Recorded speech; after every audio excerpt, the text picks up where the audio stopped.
আসসালামু আলাইকুম। আমরা আজকে কুরবানির গৃহস্থের গরু দেখতে গিয়েছিলাম। এই গরুটি ১,০০০ টাকার জন্য হয় নাই। গরুওয়ালা ১,৬২,০০০ টাকা বলছিল। তো সর্বশেষ ৬০,০০০, আমরা ৫৯,০০০ টাকা পর্যন্ত বলছি, কিন্তু অবশেষে হয় নাই। কিন্তু এক পর্যায়ে হয়ে যাওয়ার মতোই ছিল। আমরা টাকা সব দিয়েও দিছিলাম, উনি ১,০০০ টাকার জন্য গরু দেয়নি। এটা এটা খুবই দুঃখজনক। তো গরুটি আমরা যখন ভিডিও করতেছিলাম যে আসলে এক পর্যায়ে হয়েই গেছে, যে ভাবছিলাম গরুটি আজকে চলে যাবে এখান থেকে, কথাবার্তা এরকম আমাদের ভিতরে চলছিল। তো ভিডিও করতেছিলাম, টাকা পয়সা লেনদেন চলছিল, আলোচনা চলছিল। কিন্তু এক পর্যায়ে গিয়ে গরুটি আর আমরা নিতে পারিনি। ১,০০০ টাকার জন্য গরুওয়ালা গরুটি দেয়নি, কিন্তু ওনার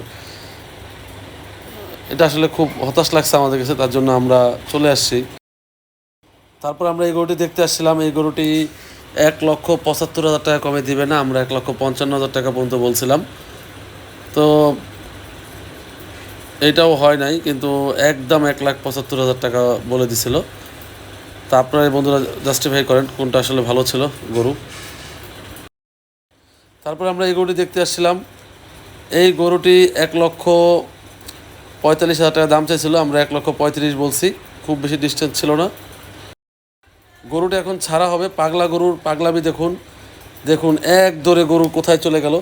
তো এই গরুটি দামাদামি চলতেছিল, কিন্তু আমাদের কাছে মনে হলো যে বের করার পরে গরুটি একটু ছোট হবে আমাদের জন্য, কিন্তু আসলে তবে গরুওয়ালা আমরা ১,৩৫,০০০ টাকা বলছিলাম, কিন্তু তিনি রাজি না, তিনি ৪০ ভেঙে দিবেন না। তো যাই হোক, আমরা গরুটি ছেড়ে দেখলাম, কিন্তু গরুটি পাগলামি শুরু করে দিল এক পর্যায়ে। তো আমরা একটু সাইজে একটু বড় গরু খুঁজতেছিলাম। তবে গরুটি খুবই চমৎকার, সুস্থ সবল আছে মাশাল্লাহ। তার দৌড়াদৌড়ি দেখলেই বোঝা যাচ্ছে, দেখেন। আর এইদিকে বেলাল ভাই তো টাকা গুনতেছে। গরু এটা আমরা নেওয়ার সম্ভাবনা নিব ১,৩৫,০০০, কিন্তু এটাও হলো না, অল্প কিছুর জন্য। অবশেষে আমাদেরকে আসলে চলে আসতে হয়েছে।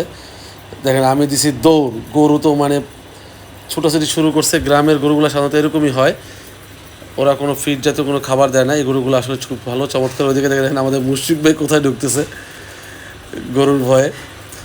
যাই হোক, আমরা এই পর্যন্ত এই গরুগুলো দেখলাম, 3টা গরু। অবশেষে আমাদের এটিও হলো না। তো ইনশাল্লাহ, তবে আপনারা কমেন্ট করবেন যে এই 3টা গরুর ভিতরে কোনটা ভালো। এটা ১,৩৫,০০০ আমরা বলছি, এটা কত হলে নেওয়া যায় অবশ্যই কমেন্ট বক্সে জানাবেন বন্ধুরা। তো আজকে এই 3টা গরুর আপডেট। তো দেখেন, গরু কিন্তু ঘরে রাখার জন্য কত চেষ্টা করতেছে, 3জন মানুষ মিলে ধরে রাখতে পারতেছে না ওকে। ও এত পরিমাণে শক্তি, মানে গ্রামের গরুগুলো কিন্তু এরকমই মাশাল্লাহ। খুবই চমৎকার গরু ছিল। এই গরুটি ভালো ছিল দাম অনুযায়ী। আসলে উনি ৪০ ভেঙে দিবে না, আমরা কী করবো বলেন। আমরা ১,৩৫,০০০ টাকা বলছি, অল্প কিছু হলেও বেশি হলে দিত। তারপরে আমরা একটু বড় গরু যেহেতু দরকার, আমরা এখন হাটের দিকে চলে যাব, দেখি কি হয়। তো ঠিক আছে বন্ধুরা, আজকে ব্লগ এই পর্যন্তই। দেখেন এখানে হস্তাহস্তি চলতেছে গরুটা নিয়ে। গরু কিন্তু মানে ছাড়ার পর পাগল হয়ে গেছে, মানে কোন দিকে যাবে ওই দেখেন। তো ঠিক আছে বন্ধুরা, ব্লগ আজকে পর্যন্ত এই পর্যন্তই। আল্লাহ হাফিজ, ভালো থাকবেন।